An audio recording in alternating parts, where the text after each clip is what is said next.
आज हम स्टार्ट करने जा रहे हैं जनरल चैप्टर।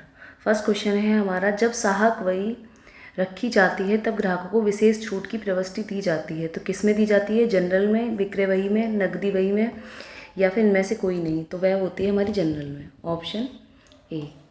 सेकेंड क्वेश्चन है, फर्नीचर व्यापारी द्वारा की गई फर्नीचर की नगद बिक्री को डेबिट किया जाता है। तो किस अकाउंट में डेबिट किया जाता है? तो कैश अकाउंट में किया जाता है, ऑप्शन ए।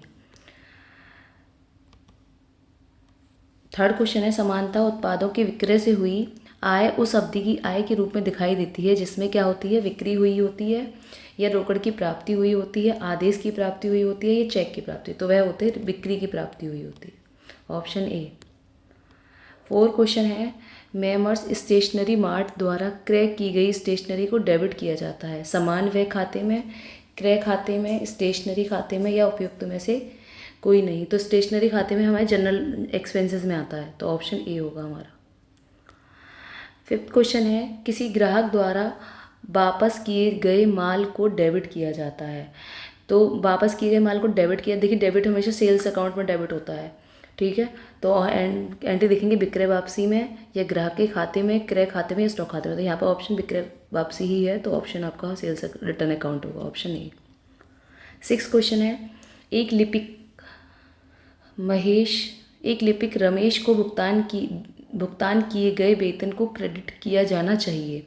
तो रमेश के खाते में क्रेडिट किया जाना चाहिए, या वेतन के खाते में, या रोकड़ खाते में, या फिर लाभानी खाते में। तो एंट्री क्या बनती है आपकी? सैलरी अकाउंट डेबिट टू, नाम है तो रमेश, ठीक है, रमेश के अकाउंट में खाते में किया जाना चाहिए, ऑप्शन ए। सेवन क्वेश्चन है, एक जनरल प्रविष्टि जिसमें दो या दो से अधिक खाते डेबिट या क्रेडिट किए जाते हैं कहलाते हैं। तो क्या होता है वो? Double entry, multi entry, additional entry, या फिर कंपाउंड एंट्री। तो देखिए जब दो या दो से अधिक होते हैं तो वह हमारे कंपाउंड एंट्री होती है, ऑप्शन डी होगा। एट क्वेश्चन है, इनमें से एक प्रविष्टि सही है, सही प्रविष्टि खोजें। जब आग से माल का नुकसान हो, दावे को बीमा कंपनी द्वारा आंशिक रूप से स्वीकार किया गया जाए, तो एंट्री क्या बनेगी? तो क्या एंट्री बनेगी? Insurance claim account debit to loss due to fire account, insurance claim account debit to profit and loss account, या फिर इंश्योरेंस, मतलब ये देखिए एंट्री बनेगी, डेबिट में आ रहा है पोर्शन आपका, ठीक है, और ये भी डेबिट में आ रहा है, दो चीज़ डेबिट में आ रही है, ये चीज़ क्रेडिट में। ऐसी ये चीज़ दोनों डेबिट में और ये चीज़ क्रेडिट में, ठीक है। तो ऐसी ये वाला सीन होगा, insurance company account debit to P&L account debit to fire loss account, ठीक है। ऐसी ये वाला सीन है कि profit and loss account debit to insurance premium account debit to trading account. तो हमेशा एंट्री क्या बनेगी हमारी? Insurance claim account debit loss और due to fire account debit to trading account, option a होगा हमारा। जनरल बुक होती है तो वे क्या होती है? First entry, original entry, date wise entry, या फिर ऑल ऑफ द अबव। तो इसका आंसर होगा all of the above, option D. 10 question है, रोजनामचे से खातों में स्थानांतरण को समानता कहा जाता है। देखिए जब भी एंट्री से क्या करते हैं, लेज़र में ट्रांसफ़र करते हैं तो हम उसे रिकॉर्डिंग बोलते हैं, ठीक है। और जब हम क्या करते हैं, लेज़र से तलपट में करते हैं तो उसे हम पोस्टिंग बोलते हैं, ठीक है। तो क्या होगा हमारा यहाँ पर? Recording, option A.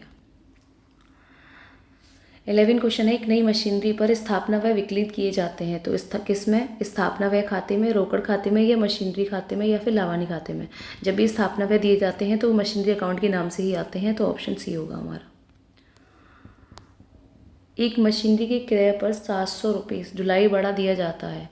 तो ढुलाई भाड़ा खाते में 1700 रुपये पोस्ट किया गया। यह अशुद्धि पिछले लेखा वर्ष की थी, परंतु इसका पता चालू वर्ष में चला। चालू लेखा में इस अशुद्धि को सही करने को लेखा किया जाएगा। तो किस में लेखा किया जाएगा? तो क्या एंट्री बनेगी आपकी?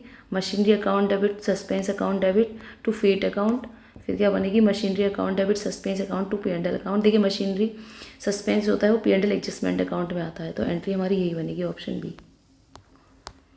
13 क्वेश्चन क्या है, जब माल को मुफ्त नमूनों के रूप में परोपकार के लिए वितरित किया जाता है तो नीचे उल्लेखित रोजनावाचक प्रविष्टियों में से एक सही होती है। तो सही प्रविष्टि क्या बनेगी हमारी? देखिए, जब भी मुफ्त नमूनों की बात आती है तो है ना हमारी एडवर्टाइजमेंट बनेगी। तो देख लीजिए डेबिट में एडवर्टाइजमेंट कहाँ पर आ रहा है, तो ये आ रहा है हमारा B option, advertisement account debit to advertisement. देखिए यहाँ पे एडवर्टाइजमेंट नहीं आएगा, यहाँ परचेज अकाउंट आएगा, सही कर लीजिएगा, advertisement account debit to purchase account. 14 question है, रोजनावाचक लेखा उनके लिए नहीं किया जाता, किन के लिए नहीं किया जाता है? तो वह किन के लिए नहीं होता? हमारे ट्रेड डिस्काउंट के लिए, ऑप्शन ए। 15 क्वेश्चन है, व्यक्तिगत खाता का संबंध है, पर्सनल अकाउंट का संबंध किससे है? तो वह है हमारा एसेट्स एंड लायबिलिटी से, एक्सपेंसेस एंड लॉसेस इनकम से, कस्टमर एंड क्रेडिटर से, या फिर इनमें से कोई नहीं। तो आपका होगा हमारा कस्टमर और क्रेडिटर से, ऑप्शन सी। 16 क्वेश्चन है, अवास्तविक खाते में डेबिट शेष प्रदर्शित होता है। तो देखिए अवास्तविक खाता हमारा नॉमिनल अकाउंट हो गया, नॉमिनल अकाउंट में हमारे एक्सपेंसेस आते हैं, ठीक है, तो क्या ऑप्शन हो जाएगा? B option. 17 क्वेश्चन क्या है, समान संचय और लाभांश सामान्यीकरण कोष खाता है, तो किसका? पर्सनल अकाउंट का, रियल अकाउंट का, नॉमिनल अकाउंट का, या नन ऑफ दिस। तो हमारा क्या होता है? वो पर्सनल अकाउंट यानी व्यक्तिगत खाता, ऑप्शन ए। 18 क्वेश्चन है, व्यावसायिक दुकान से स्वामी द्वारा लिए गए माल के लिए नाम होता है। देखिए जब भी हम माल लेते हैं तो क्या बनेगी? एंट्री प्रोप्राइटर, कैपिटल या फिर ड्राइंग। तो हमारे जब माल लेते हैं हम निजी उपयोग के लिए या व्यावसायिक दुकान के लिए, स्वामी द्वारा लिए गए माल, तो हम क्या बनेगी? Drawing account, option C. 19 question है, अंतर्राष्ट्रीय लेन देन की दशा में कर लगाया जाता है। तो अंतर्राष्ट्रीय की दशा में क्या होता है? तो क्या लगता है हमारा? CGST, IGST, SGST या UTGST। तो हमारा लगता है AGST। अंतर्राष्ट्रीय इसलिए IGST लगता है, वरना राज्य के अंदर होता तो CGST और SGST लगता, ठीक है। 20 क्वेश्चन, राज्य के अंदर लेन देन की दशा में, तो ये हमने बताई दी, CGST लगेगा, SGST लगेगा, ऑप्शन ए। 21 क्वेश्चन है, आपूर्ति की स्थान की दशा में माल का स्थान है। तो अंतिम स्थान है माल का, या फिर माल का प्रारंभिक स्थान है, या माल का उपभोग है, या उनमें से कोई नहीं। तो ये माल का अंतिम स्थान है, ठीक है। आज की क्लास हम यहीं पे ख़त्म करते हैं, फिर नेक्स्ट वीक मिलेंगे।